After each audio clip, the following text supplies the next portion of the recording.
The authors of this research paper delve into the cosmic reionization process, utilizing advanced computer simulations to explore the evolution of the ionizing background and mean free path. This study leverages the CROC simulations, which uniquely combine high spatial resolution for resolving galaxy formation and Lyman limit systems, LLSs, with fully coupled radiative transfer to simulate reionization processes accurately. The analysis connects the evolution of the ionizing background and mean free path in two distinct CROC boxes, each featuring different reionization histories. Notably, the distribution of ionizing background in both simulations deviates significantly from log normal, displaying considerable skewness. Even at z approximately equals 5, late reionization box simulations show significant fluctuations of approximately 40% in the ionizing background. The mean free path is measured along sightlines starting 0.15 pMpc away from the center of potential quasar hosting halos, revealing a break that coincides with the disappearance of neutral islands in the reionization history of each box. Interestingly, without LLSs, the mean free path would be biased high by approximately 20% at z approximately equals 5. Comparing the mean free path measured in random sightlines and those starting from massive halos, the authors find that at z approximately equals 5, the mean free path measured in sightlines starting from massive halos is systematically smaller by approximately 10% compared to the mean free path measured in random sightlines. This difference is attributed to the concentration of dense structures within 1 pMpc from massive halos. This study underscores the importance of high-fidelity models in interpreting observational measurements of cosmic reionization. The author's approach provides new insights into the understanding of the ionizing background and mean free path during the reionization epoch, which can be used to inform future studies and observations. This research paper delves into the tail end of the epoch of reionization, leveraging the cosmic reionization on computers, CROC, simulations to model this period. It analyzes two simulation runs, B40F and B40C, which differ in their initial conditions and represent underdense and overdense environments, respectively. These simulations are run with a box length of L box equals 40H-1 cMpc and have a resolution of operator 100%, allowing for the accurate modeling of dense structures such as Lyman limit systems, LLSs, and damped Lyman-alpha absorbers, DLAs. The study highlights the importance of sinks during reionization, which correspond to LLSs or DLAs that halt the propagation of ionizing photons. These systems have scales under operator 10 kpc, while most simulations used to interpret observational data are seminumerical with resolutions above this scale. The authors also emphasize the significance of high-resolution radiative transfer cosmological hydrodynamic simulations, such as CROC, Sphinx, and CODA, which enable a detailed understanding of the physics during reionization, including how ionizing radiation propagates in the universe with small dense structures. The methodology section describes the generation of 1,000 randomly directed sightlines centered on the 20 most massive halos identified by the Rockstar Halo Finder in each snapshot. The mass range of these halos at z equals 5.2 is 0.4 operator 1.1 times 1012 m circled dot operator in B40F and 0.7 operator 1.7 times 1012 m circled dot operator in B40C. The paper's focus is on understanding the evolution of the ionizing background and mean free path, MFP, at the end stage of reionization. This section of the research paper delves into the methodology and results from a study on the evolution of the ionizing background in CROC, cosmological radiative transfer on the fly with chemistry, simulations. The study focuses on the impact of large-scale structure formation and the evolving neutral fraction during the epoch of reionization on the fluctuations in the background ionization rate, gamma BKG. The paper begins by describing the identification and characterization of Lyman limit systems, LLSs, and damped Lyman-alpha absorbers, DLAs, in the simulation. These systems are identified using a neutral fraction threshold of xhi equals 0.001 and a column density threshold of nhi greater than 1.6 times 10 to the 17 square centimeters. The detected LLSs, DLAs are then excluded from the sightlines to measure the mean free path, MFP, without these structures. The study also explores the evolution of the ionizing background, which is closely related to the MFP of ionizing photons. The authors use the saved quantities in the CROC simulation products, such as neutral fraction and temperature, as a proxy to calculate gamma BKG, assuming ionization equilibrium. The equation used for this calculation is given as dxhi, dt equals gamma BKG plus Ne gamma E, xhi plus alpha high, T, Nahi equals 0, where gamma E is the collisional ionization rate and alpha high is the recombination rate of high, both of which depend on gas temperature. The paper presents the results of the study, including the evolution of the volume-weighted hydrogen neutral fraction in CROC B40F and B40C runs, as shown in Figure 1. These runs represent the latest and earliest reionized boxes in medium-sized CROC simulations, respectively. The end stage of reionization is reached with all neutral patches reionized by Z approximately equals 6.4 and Z approximately equals 7.1 for B40F and B40C runs, respectively. The study highlights the importance of considering the presence of LLSs, DLAs when measuring MFP, as their exclusion can significantly affect the results. The authors also discuss the limitations and assumptions of their work, including the use of a proxy for gamma BKG and the focus on quasar-like sightlines only.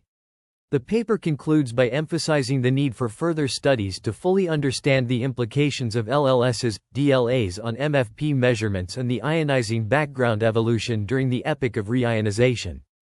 The authors present an analysis of the ionizing background radiation in the intergalactic medium, IGM, using large Lyman-alpha forest, LLF, simulations. Figure 2 illustrates an example of identified Lyman limit systems, LLSs, in a sightline from the B40F simulation at Z tilde 6, with the neutral fraction and detected LLSs plotted against distance. To calculate the ionizing background radiation rate, gamma BKG, the authors utilize equation 1, which assumes ionization equilibrium. Figure 3 displays the evolution of gamma BKG with redshift, showing an increase in the background ionization rate with time. The blue and orange data points correspond to median measurements from lines of sight extracted from boxes with different reionization times. The distribution of gamma BKG is examined in figures 4 and 5. Prior to the ankle of reionization, many regions have 0 gamma BKG, resulting in a log-normal shaped distribution. After the ankle, the peaks of the distribution skew towards larger gamma BKG values.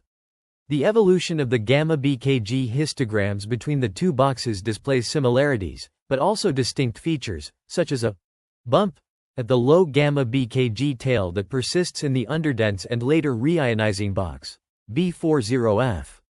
The authors then discuss two definitions of the mean free path of ionizing photons, lambda MFP. The first definition, lambda MFP, sim, ignores the frequency dependency of the Lyman-alpha cross-section, while the second definition, lambda MFP, OBS, is observationally motivated and defines the mean free path in the absorption spectra. The integrated cross-section, sigma LYC, is calculated to be 6.3 times 10 to the 5 km s²1. The evolution of the ionizing background radiation is depicted in Figure 3, where the estimated background ionization rate of neutral hydrogen is shown as a function of redshift in two reionization boxes, B40F and B40C. The error bars represent the 68%, 95%, and 99.7% spread in the values estimated from uniformly sampling 1,000 lines of sight. Notably, the later reionization box, B40F, exhibits a tighter distribution of ionizing background radiation at later times. The distribution of the ionizing background gamma BKG is displayed in figures 4 and 5 for B40F and B40C, respectively, calculated by uniformly sampling the 1,000 sightlines at each redshift. The distributions exhibit complex shapes, particularly at the low gamma BKG tail. The dashed lines correspond to the distribution of the ionizing radiation prior to the disappearance of neutral patches, or the ankle, in the reionization history of the box.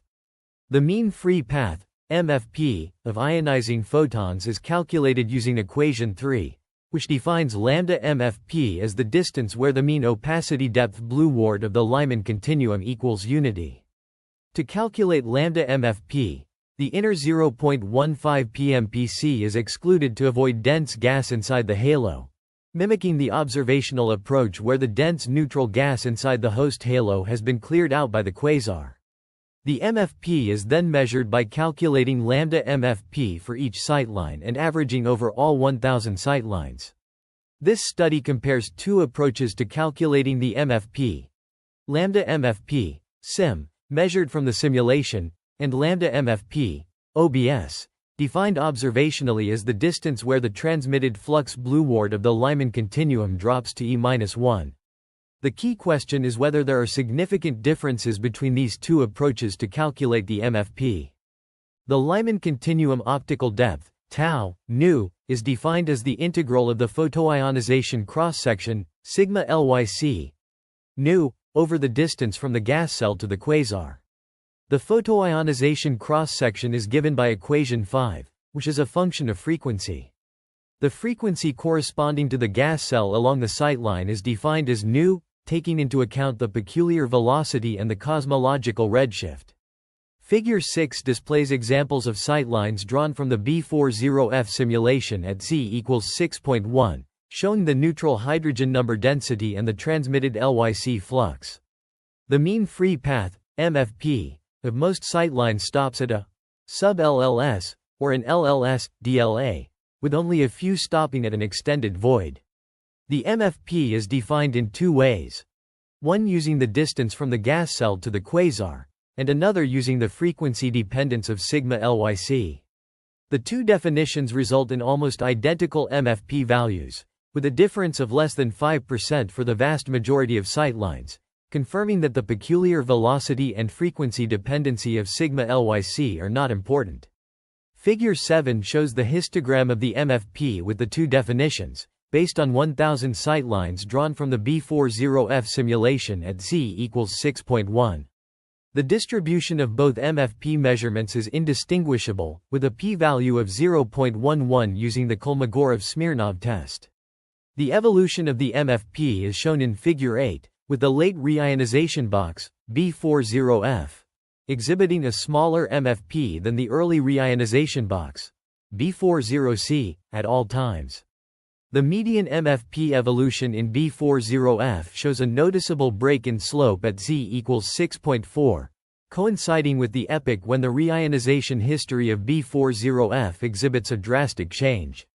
Figure 9 examines the relationship between the MFP and the ionizing background radiation, showing that both boxes exhibit a similar slope of approximately 1.3 in scaling. However, the late reionization box B40F shows a systematically larger MFP at fixed gamma BKG compared to the early reionization box B40C. The environment effects on the MFP are investigated, with the expectation that measurements of the MFP that start from halos, quasar-like sightlines, will bias low compared to random sightlines. To prevent dense gas inside the host halo from contributing to the MFP measurements, a region of 0.15 pMpc is excluded from the start of every sightline. In two distinct reionization epochs, B40F and B40C, researchers investigated the evolution of the mean free path, MFP, with a focus on the distribution of dense structures around quasars. The MFP was calculated using two definitions: the integrated cross-section approach and the 1e threshold in transmitted flux approach. Both methods yielded similar MFP lengths, typically ending at structures with column densities log 10, NHI, cm2, equals 15.517. Figure 6 illustrates the comparison of sightlines using both MFP definitions, demonstrating that MFPs terminate at dense structures, occasionally intersecting Lyman limit systems, LLSs, where the MFP ends. Rarely, a sightline does not encounter any dense structures, resulting in a longer than average MFP. Figure 7 shows the similar MFP distributions obtained from both definitions. The largest dark matter virial halo radius in the catalog, 0.06 pMpc, influenced the choice of starting point for quasar-like sightlines at 0.15 pMpc from the halo center.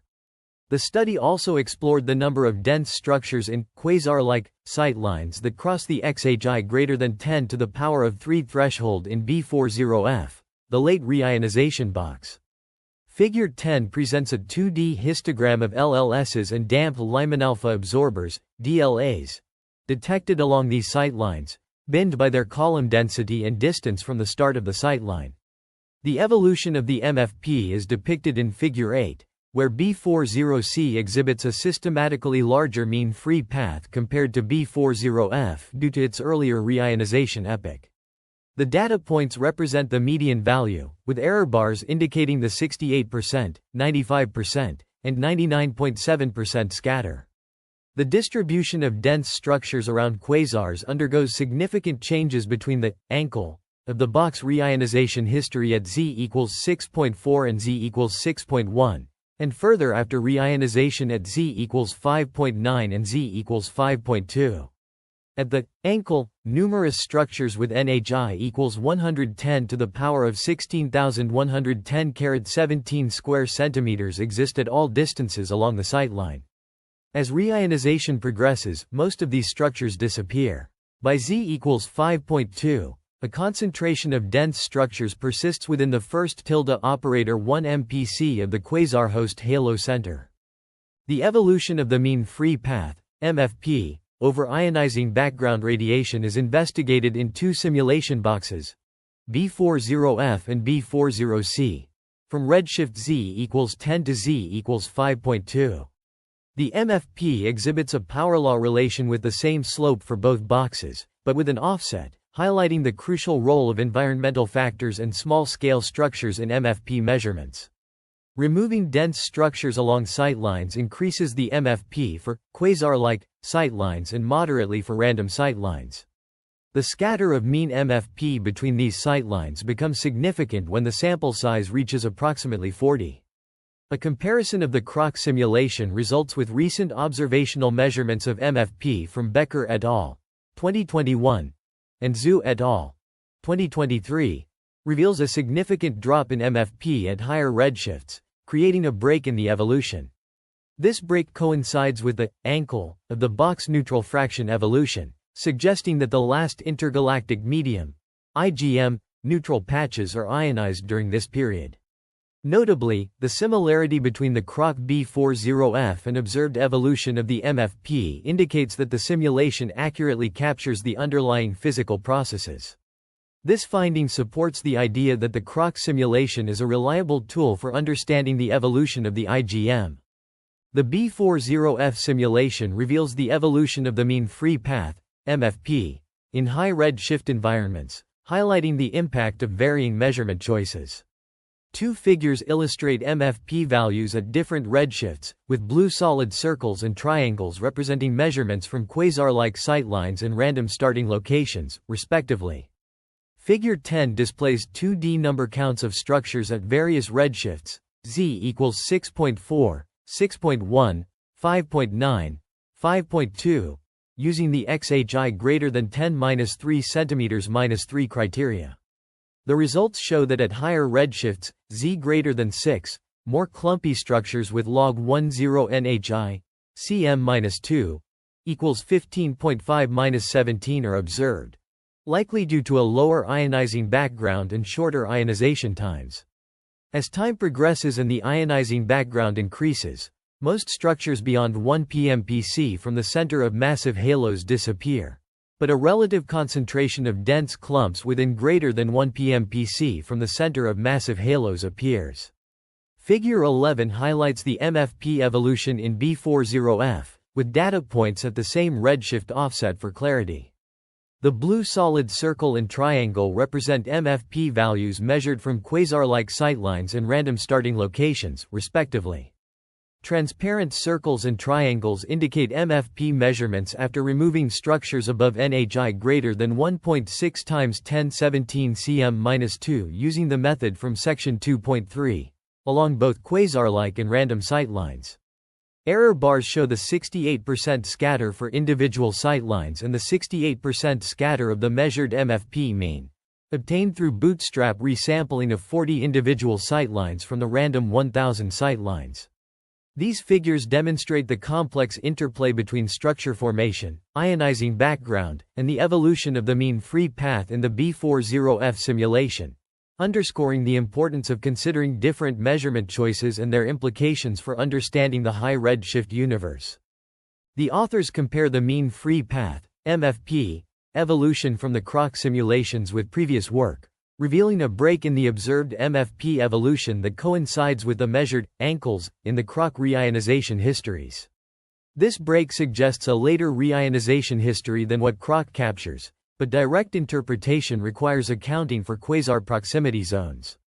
The authors caution that observational measurements are model-dependent and have high uncertainties, including the number of Lyman limit systems, LLSs, and damped Lyman-alpha systems, DLAs, surrounding the quasar, quasar luminosity, and quasar lifetime. These uncertainties impact the accuracy of MFP measurements and reionization histories. The CROC simulations enable high-resolution radiative transfer hydrodynamic simulations, allowing for the study of the coevolution of the ionizing background and MFP during the latest stage of reionization. The simulations account for the effect of environment and dense clumps on MFP measurement and evolution. Key findings include the self-consistent accounting of reionization in CROC, leading to a background radiation that exhibits a distinct skewness. The measurement of MFP with and without frequency dependency shows almost identical results. The break in MFP evolution coincides with the ankle of the reionization histories. Furthermore, the authors find that sightlines starting from massive halos have a relatively truncated MFP due to the concentration of LLSs and DLAs. Removing LLSs from quasar-like sightlines leads to approximately equals 20% increase in MFP at Z approximately equals 5. The MFP of sightlines starting from random locations have approximately equals 10% longer MFP compared to those starting from massive halos at Z approximately equals 5. The study highlights the importance of accounting for quasar proximity zones and notes the limitations of their study. Future work is necessary to fully explore the dependence of the evolution of the ionizing background radiation and MFP on assumptions surrounding quasar proximity zones. It seems you didn't provide the content to refine. Please provide the transcript for the research paper, and I'll be happy to help you refine it according to the guidelines. The authors extend their Gaussian process-based inference framework for modeling the Lyman-alpha forest, incorporating novel modifications to improve accuracy and efficiency.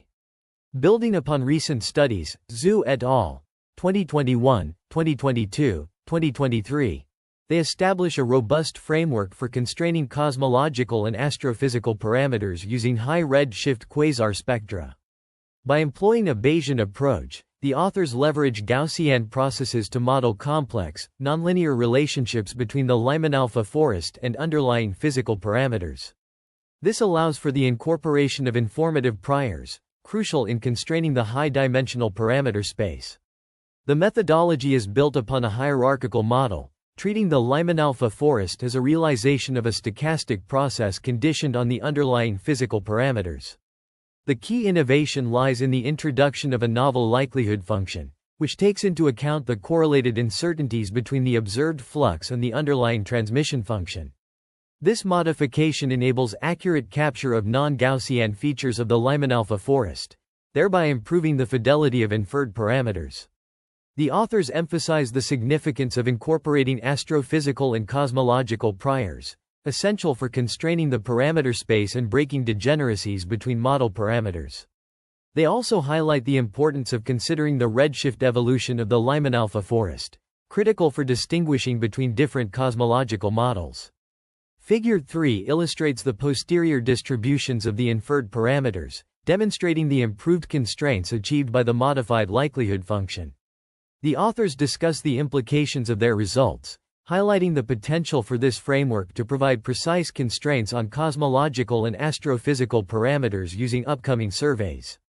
The appendix of the research paper presents a detailed analysis on the spatial fluctuation of gamma BKG, focusing on the distinct bump feature observed in the gamma BKG distribution of box B40F.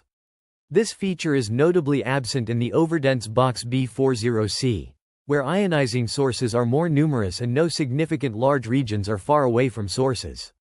To investigate this phenomenon further, the authors examined box B40E, which has a reionization redshift in between B40F and B40C.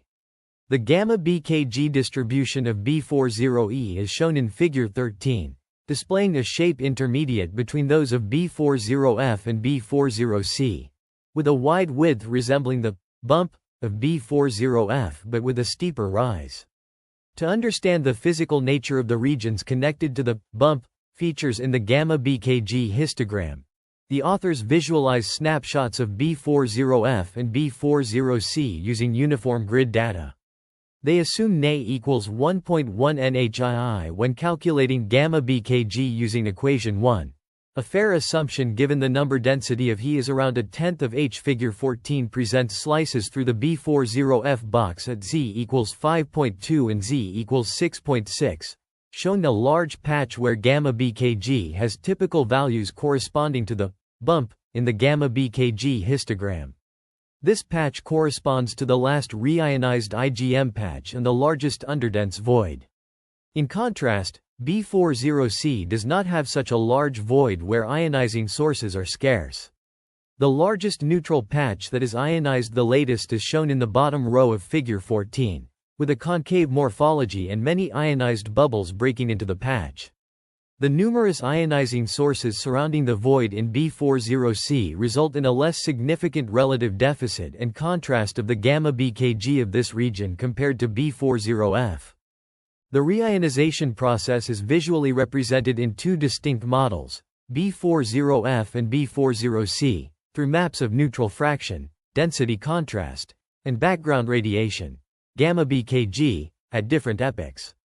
In the B40F model, a slice prior to the disappearance of the last neutral patches at Z equals 6.6 reveals the complex interplay between underdense regions and high-density structures. The density contrast map at the same epoch highlights this intricate relationship, while the gamma BKG map at Z equals 5.2, post-reionization, illustrates the regions with the lowest gamma BKG, corresponding to the largest and most underdense voids. In the B40C model, the neutral fraction and density contrast maps at Z equals 7.2, before the last patches of neutral IgM disappear, demonstrate similar characteristics. The gamma BKG map at Z equals 5.4, post-reionization, exhibits analogous features, emphasizing the role of underdense voids in maintaining the last patches of neutral IgM. These visualizations provide a comprehensive overview of the spatial distribution and temporal evolution of the IgM during the reionization era, underscoring the significance of understanding the relationship between underdense regions and the reionization process for accurately modeling the early universe.